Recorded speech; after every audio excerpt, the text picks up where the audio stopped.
What's up, everybody? Go Burns, heading on down to South Park to review Season 21 over on my Go Burns VNR channel. And the VNR stands for Vlogs and Reviews. Yes, I have a few vlogs on the channel already, and I got a couple reviews. It's more of a side thing I do out of boredom and I guess you could say a hobby, interest, little side project from the main channel. And I got some TV show reviews, some movie reviews as well. And occasionally, whenever something comes out that I'm interested in, I will do a review of it. It's not something that I'm like going into hardcore. I just like doing reviews, okay? And I also enjoy vlogs as well. So if you're unfamiliar with my other channel, then feel free and check it out. As I call it, the little stepsister of the main gaming channel. For all of you on Twitter, Facebook, Discord that came across this video. So I'm a huge South Park fan, in case you were wondering. I've been a fan ever since I was a kid back in the 90s. And it's hard to believe that South Park is now old enough to legally drink. 21 seasons. So congratulations to Matt and Trey, the rest of the South Park team, for going strong for 21 years. And that is amazing. There's been some ups, there's been some downs, but overall, I have been a faithful fan, since the late 90s. Yes, I'm old. Okay, so anyways, there's going to be a non-spoiler section here, as usual, and then a spoiler section. The spoiler section will probably be a lot bigger, a lot more in-depth regarding my opinions. I'll probably try and go into each episode briefly with just my thoughts about all 10 episodes of South Park Season 21. Maybe not specifically, but just my off-the-cuff thoughts. So if you are a South Park fan, I think you're going to enjoy Season 21 of South Park. And I'm guessing most of you watching probably already are South Park fans and most likely already watched Season 21. And if you missed Season 21 of South Park or any of the other episodes, it is available on Hulu, and I mention that not because I have Hulu, because I don't. I only have like Netflix and like one or two others. I mean, there's so many streaming services out there, you kind of have to limit yourself, right?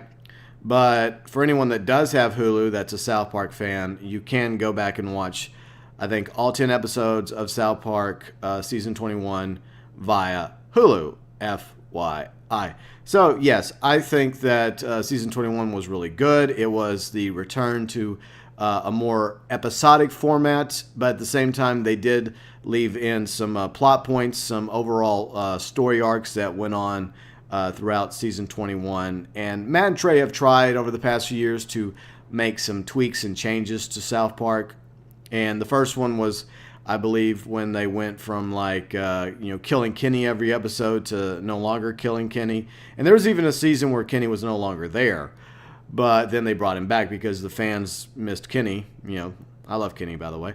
And another change was when they went from being third graders to fourth graders. And they've been fourth graders for a very long time. And it makes me wonder, is Matt and Trey ever going to make them fifth graders? Who knows? But then the other changes they went from was being episodic to overall season arcs, and that happened a few seasons ago. I think it was the Lord arc. Which season was that? Was that 20 or 19? I forgot. But anyways, they started changing the show because, doing a show for 20 years, you kind of want to add some spice to it. You want to change the game a little bit, add new characters, kill off other characters.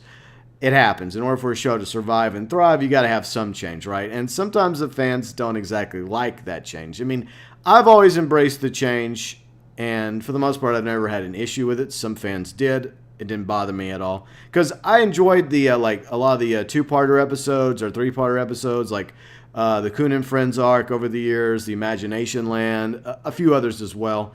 And I always thought that was, Matt and Trey at their best because they allowed themselves 2 or 3 episodes to actually flesh out a story from start to finish. And I would say that there were at least one season where the overall season arc worked, and then there's may have been a season where it didn't work as well. But Matt and Trey seems like they've gone back to trying to make it more episodic in nature with Season 21, but at the same time, they still want to keep, some, plot lines that, continue from previous seasons and throughout Season 21 as well. So I think they were trying to find a happy medium, and I think that that's probably one of the strengths of Season 21 is it's old, yet it's new at the same time. And, we have the characters. I wish we would have had more time with the boys, and it always feels like that South Park lately doesn't focus as much on, like them four doing their thing, like Eric, Cartman, Stan, Kyle, and Kenny. And I feel like Kenny was once again neglected in season 21. I would have liked to see more Kenny. And we'll go into why I think that there wasn't as much of the boys as usual.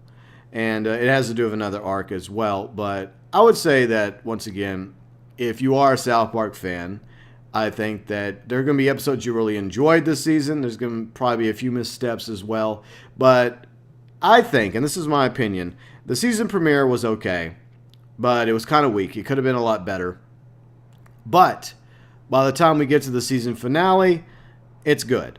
It's at full speed. And one of my fears going into the season finale, because the episode leading up to the season finale was awesome, and we'll go into that in the spoiler section. I loved the episode, before the season finale.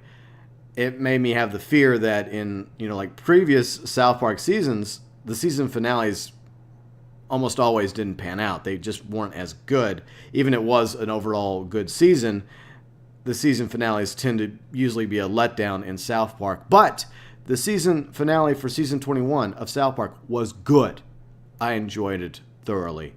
It left a few questions we'll talk about in the spoiler section, but overall, I would say that if you are a South Park fan like me, I think that, season 21 is definitely worth watching. Whether you catch it on South Park via Hulu or at Comedy Central, or you wait for it to come out on DVD or Blu-ray, I would definitely recommend checking out season 21 of South Park. Okay, so we got that out of the way, the non-spoiler section, which is obviously a bit shorter because there's a lot to go over in the spoiler section. So I'm assuming that everybody still watching now is also a South Park fan, and you also watched season 21. If not, this is your last warning. All right, now we are moving into the spoilers for South Park season 21. You've been warned one last time.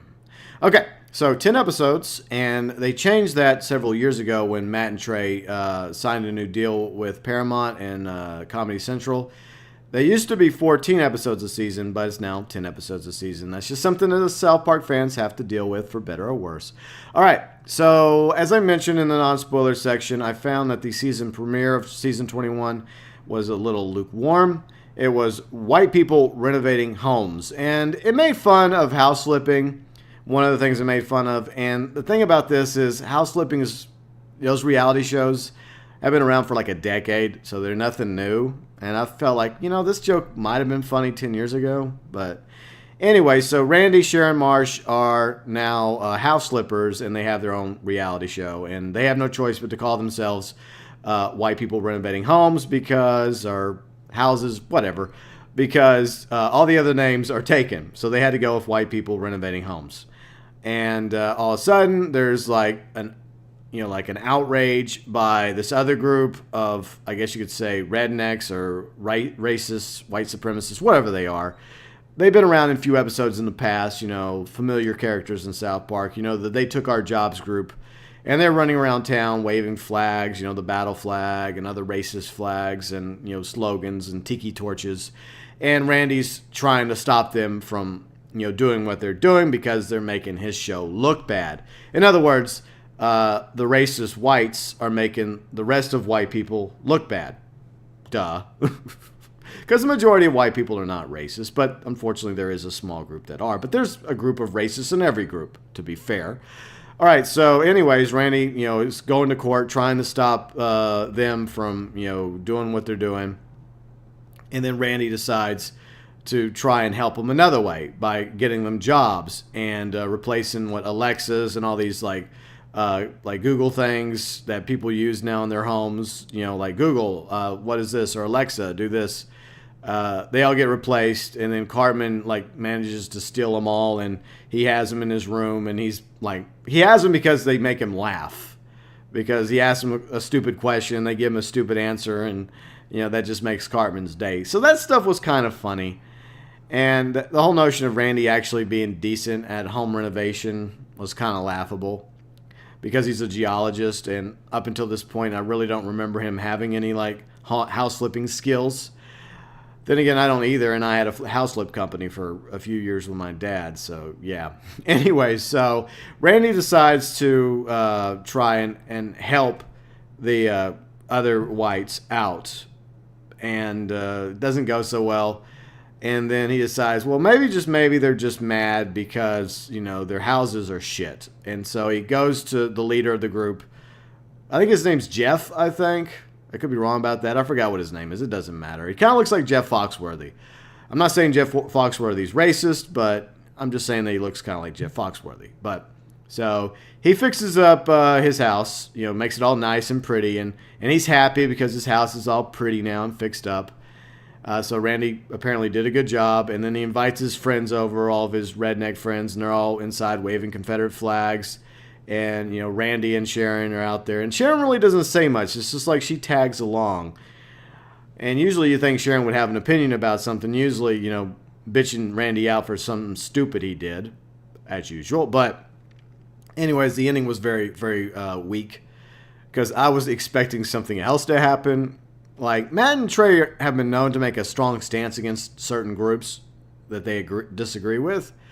And I felt like that they should have made a stronger stance against the rednecks, the white supremacist racists, because that's what they were, poking fun at. Regarding all those marches they had, back in Virginia and maybe a few other areas as well, back over the summer. That's what they were, jabbing at. And I really felt like that the ending could have been way better. Now, I'm not trying to say that I could have wrote a better ending. I'm just saying when I'm sitting there, seeing them celebrating inside the house, waving their flags, it would have just been hilarious if the house collapsed on them and killed them all.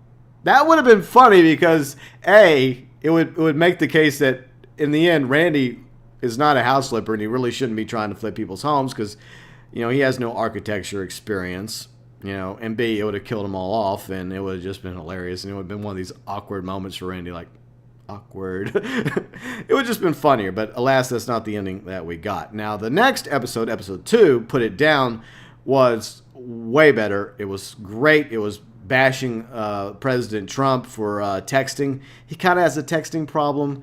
Now, in South Park, we don't have President Trump. Now, in previous seasons, we've had real-life versions of the president. We've had President Clinton. We've had President, W, like Bush Jr., whatever they call him. We've had Obama. But Matt and Trey decided a few seasons ago to give Garrison the Trump persona. At the time, they didn't anticipate him becoming president. And neither did I, to be honest. I thought he was a joke. He still is a joke. But anyways, beyond their control, Garrison's now the president. But they don't call him President Garrison. They just call him the president. Now, he wasn't featured very heavily in Put It Down. And Matt and Trey said early on that they weren't going to feature the president as much. But that didn't turn out to be the case going into season 21 of South Park. So anyways, one of the big arcs was, Tweek being afraid of the stuff that the president was tweeting out, tweet, right?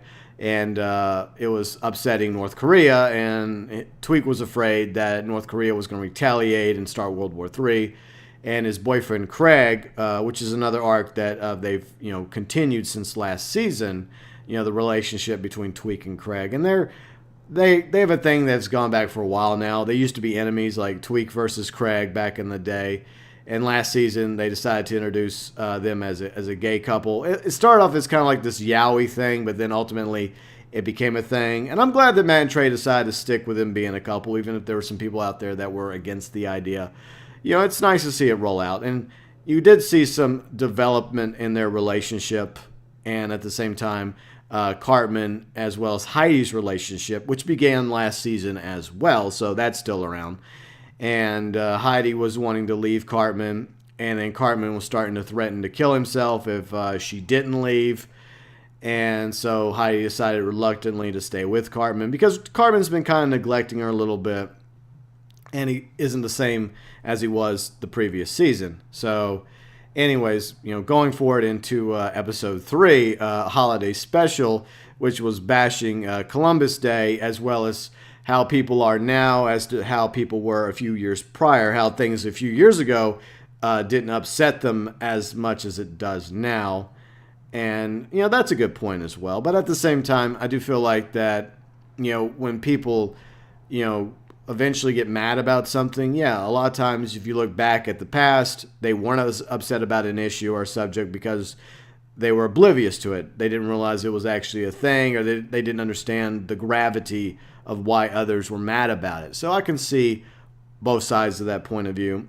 And then the whole Randy arc, they were making fun of also all these people that are getting like DNA tests because they want to, find out like what exactly they are. Are they 100% white? Are they something else? Oh, I didn't realize I was also black or also Hispanic or also Asian. Wow, I'm special. I'm also Native American. So that was another thing they made fun of in this episode. It was a good episode as well.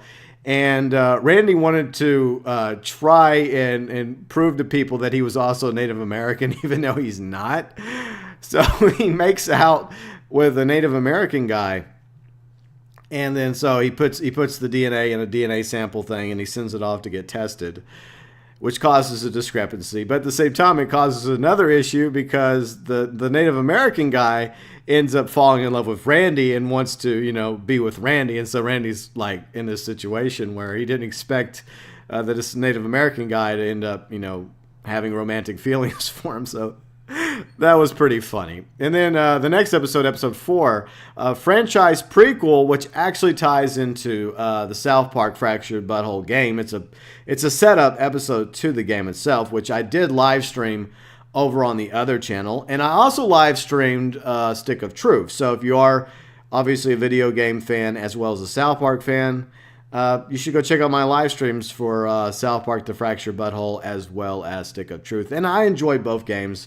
I think overall I liked Stick of Truth more. I played it a few years ago on the 360.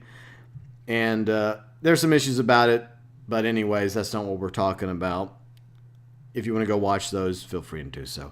All right, so franchise prequel, once again, brings back Coon and Friends, like Coon, Mysterion, Human Kite, Toolshed, and all the other heroes, their personas of the South Park kids. And it was really good.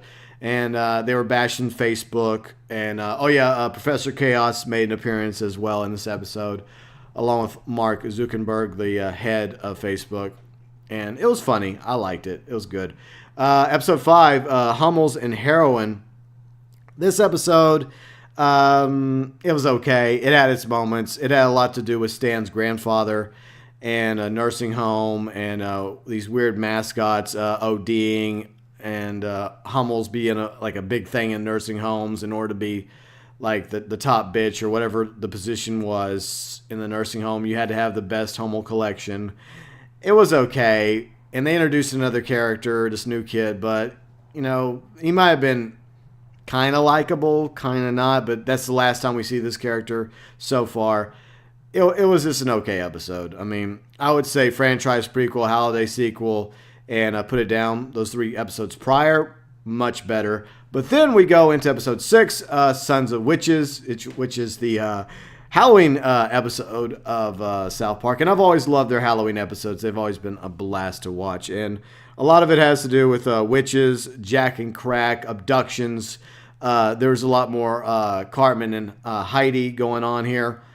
And Cartman is just getting tired of Heidi, having to wait on her because it takes her a while to get ready to go to the pumpkin patch. And by the time they get to the pumpkin patch, all the good pumpkins are gone. Some of the little events are closed. And so Cartman's really pissed off at Heidi. So he's trying to come up with a way to get rid of Heidi, which is weird because he was threatening to kill himself in order to keep Heidi. Now he wants to kill her.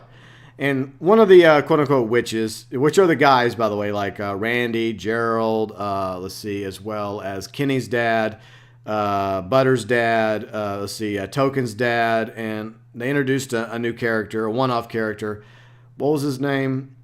I forgot what his name was. It doesn't matter. But he becomes a real witch, and he starts terrorizing South Park, and he actually starts kidnapping kids. And so the other guys that go on this witch thing once a year, they want to try and make the rest of the town believe that not all witches are like that witch. Okay, so yeah, he's a bad witch, but we're not like that witch. So that's was one of the arcs, and it turns out Garrison is also one of these witches. And so they bring back the president once again. But it worked, At the same time, it just kind of, set the course for the rest of the season. The fact that Matt and Trey had given up and they were just going to, bring the president back instead of just leaving him on the sidelines. Overall, it was funny. It had its moments, definitely. And moving on now into episode 7, Doubling Down. What do I have to say about that? Okay, so this introduced, let's see, some rivalries between the president and the heads of the GOP. Like, for example, the head of the Senate, the head of the House, was it Paul Ryan? McConnell? Yeah, McConnell, Paul Ryan, McConnell, and Pence. Now, what's interesting about them introducing Vice President Pence is technically Pence is not vice president in the South Park verse. That's supposed to be Caitlyn Jenner. Caitlyn Jenner was Garrison's running mate in the last season, and they won. So technically it should be Vice President Jenner, but we never see Caitlyn Jenner throughout this entire season. So it's a mystery as to what happened to Caitlyn Jenner and why all of a sudden Pence is now VP. Good question. But they're being brutalized, they're being abused, they're being bullied by the president, and it's alluded to that it's also a sexual abuse that they're facing. And Cartman's trying to get rid of Heidi once again, but then he finds out that Kyle has an interest in Heidi, and so that causes a new arc as well in the season, that now Kyle wants to be with Heidi, and Cartman's not happy about that because him and Kyle kind of frenemies. Moments they're friends, moments they're arch enemies. And he just can't have Kyle taking his girl. So what this starts is Heidi, leaving Kyle because they're together briefly and going back to Cartman because Heidi was done with Cartman. She had broken up with Cartman. But then her friends kind of made her feel bad because they were like, what were you thinking? They weren't being very supportive of Heidi. And unfortunately, that kind of drove her back into the Cartman camp and kind of left Kyle on the sidelines leading up into the final few episodes of the season, which caused some shit to go down. And so this causes a transformation in Heidi from just being regular Heidi to basically Heidi Cartman. And we see that in episode 8, Moss Piglets, which makes fun of Star Trek Discovery a little bit. Plus, it gives us some more time with Jimmy, Timmy, along with some of the other special ed kids. And it also brings in the NFL as well, making fun of the NFL because they're losing fans from the flag protest to other shenanigans to Roger Goodell being a douchebag as usual.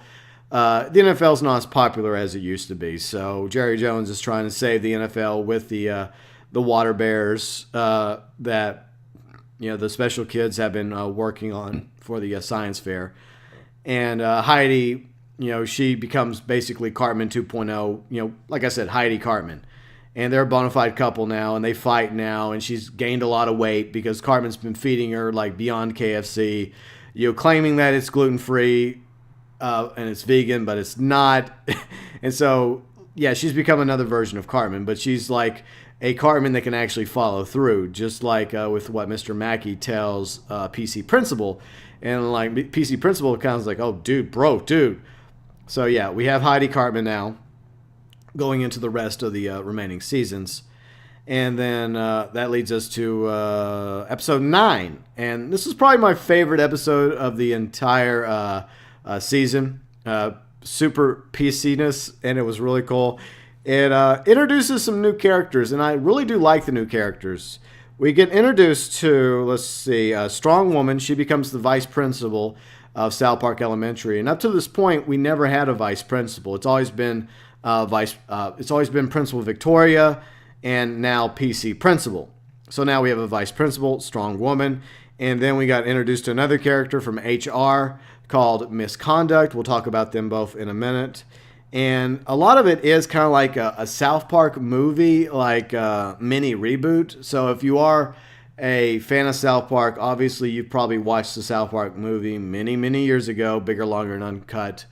And it has to deal with like a war, a war that breaks out over Terrence and Phillip between the United States and Canada. And they don't use everything from the movie, but they do use some elements like an older version of Terrence and Phillip, which is never properly explained why they're so old now. introduce a show idea. They pitch a show to Netflix, and they make fun of Netflix. They also made fun of Netflix in a franchise prequel as well. And so going back to old Terrence and Phillips, they pitch a show to Netflix, and Netflix obviously picks it up because what show do they not pick up, right?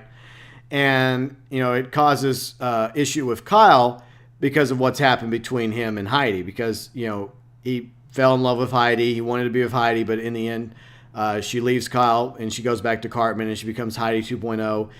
And he's like not happy about, this new version of Heidi, and he feels jaded. He feels like, this is a problem, not because of Cartman, but because of, the fact that Terrence and Phillip all these years have been farting on people, and he never once thought about, well, I never thought about, what it was like to be the person farted on. I was just laughing at them being farted on.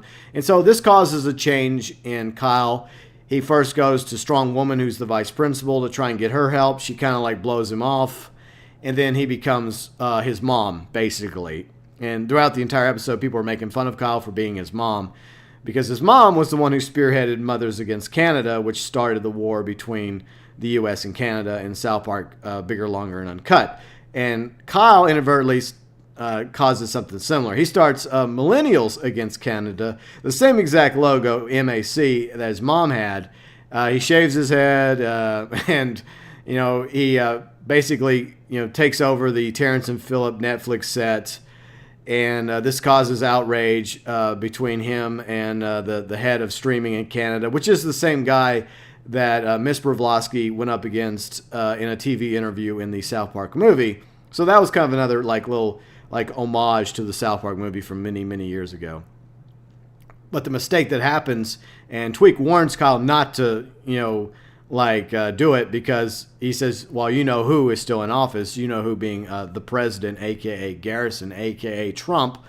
Yeah, so unfortunately what happens is the president, calls Kyle and says, hey, Kyle, what's the deal with this? What's your problem? Why do you have Terrence and Phillip in custody? The Canadians are really mad about this. And then Kyle goes on this whole spiel about he's tired of people being made fun of. And a lot of it has to come down to the fact that he's not happy about the fact that Heidi is not with him and she's with Cartman instead, and the way that Cartman's basically turned her into Heidi Cartman, Heidi 2.0. And that's what he's really mad about. Unfortunately, it gives Garrison wood. It gives him a chub. And he decides to nuke Toronto.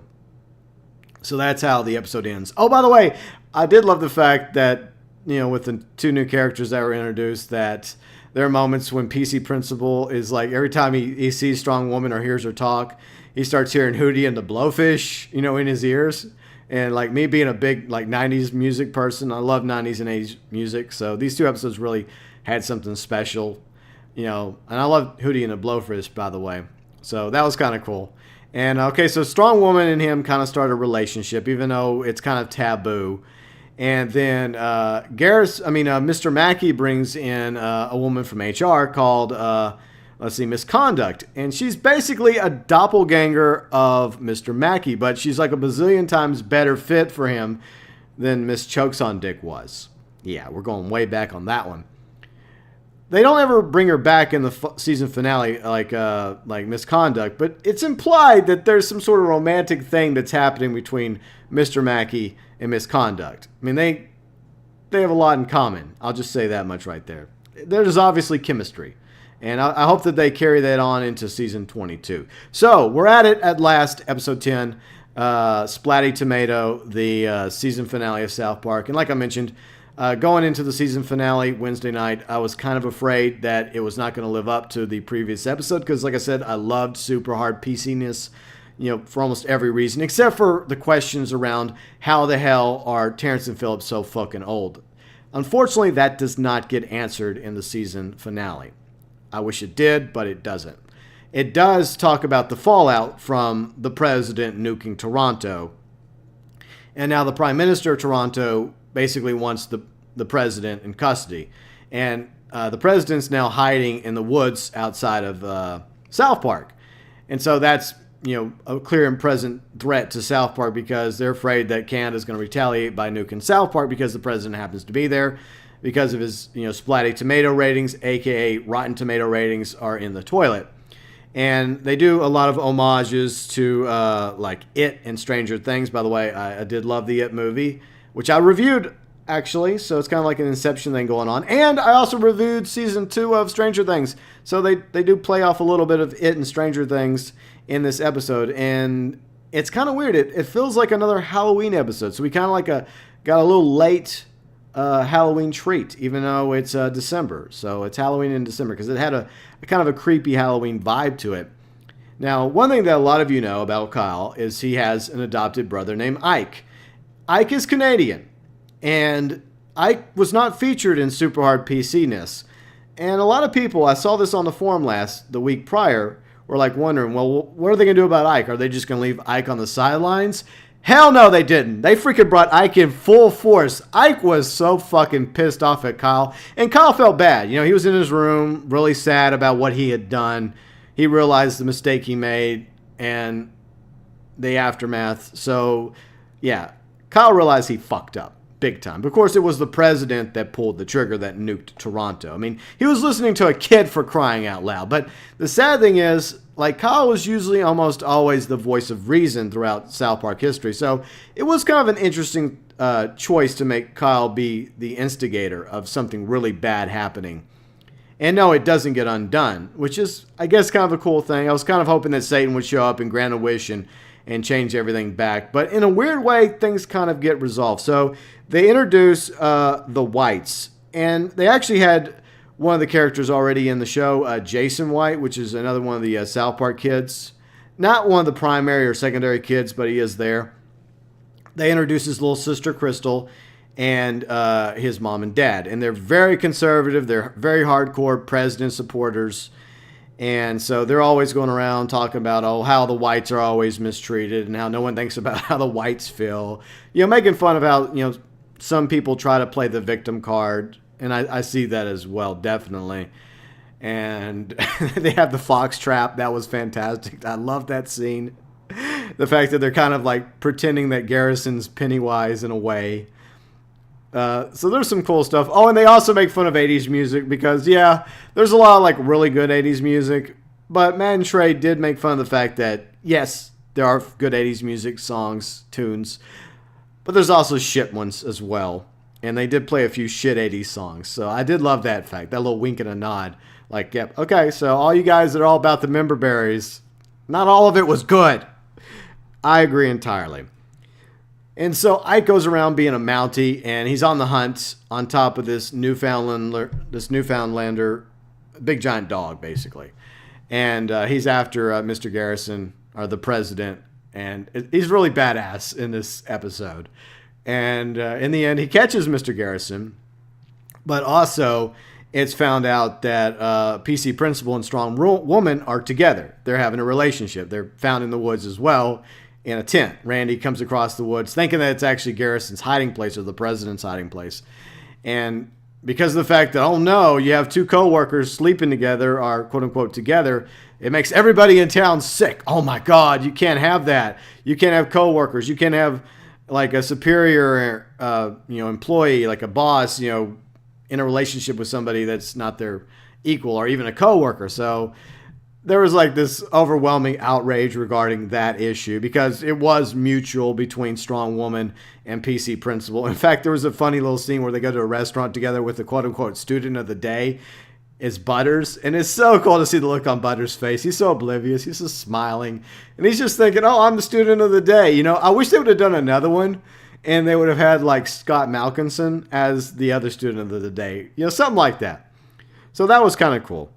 And Ike does capture the president, but unfortunately, the president escapes, implying that, oh no, we're still stuck with the president, for at least a few more years, unless Trump decides to resign or gets impeached, right? But the other resolution that happens is between Heidi. Throughout this episode, Heidi's having flashbacks, of the person she used to be. And then she comes to finally realize that, she's been manipulated. She's been transformed into Heidi 2.0 or Heidi Cartman. And she finally realizes that she was playing this whole victim game, and she was done being a victim, and she was done being manipulated by Cartman. And so she breaks up with him. She finally, I guess pulls the Vader and tosses the Emperor down the air shaft. Well, she doesn't literally do it, but then Cartman, once again threatens to kill himself, but it doesn't fly with her. But this whole thing is enough distraction to cause the president to escape.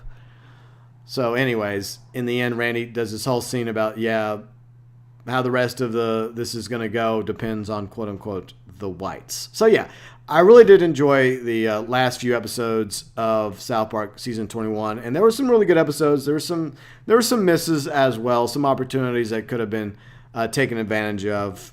And for better or worse, Matt and Trey just have to accept the fact that they have the president. They have to deal with it. That's not going away because President Trump continues to do shit that puts him in the headlines, whether it's tweets or this controversial thing or that controversial thing. He just loves having the spotlight. And unfortunately, I think going into season 22, we're probably going to have more of the president. And hopefully Matt and Trey will address that properly. And we'll also be able to tackle other issues going forward. So I think in season 22, we're going to see that continue. And hopefully we'll still have strong woman around, and we'll still have misconduct around. Because I like those two new characters that they added. And you never know. You may see a relationship now blossom between Kyle and Heidi. That would be kind of cool. And I do like the fact that they padded a little bit more to Tweek and Craig and their relationship. That's awesome. Overall, I thought that they did a good job, trying to make the series more episodic again, yet at the same time balancing it with arcs. So they're going to continue with, arcs, but at the same time, we'll probably see more episodic, going into season 22. So anyways, that's my thoughts regarding season 21 of South Park. I enjoyed it overall. I thought it was really good. It's unfortunate that it was only 10 episodes, but that's life. 10 episodes is better than no episodes at all. So there you have it. My thoughts, views, opinions, and review of season 21 of South Park, which you can either watch via streaming on Hulu or try and catch episodes on Comedy Central, or just wait for it to come out on video when it does, probably in several months from now. Let me know below in the comments section, spoiler free, your thoughts, your views, your opinions regarding South Park season 21.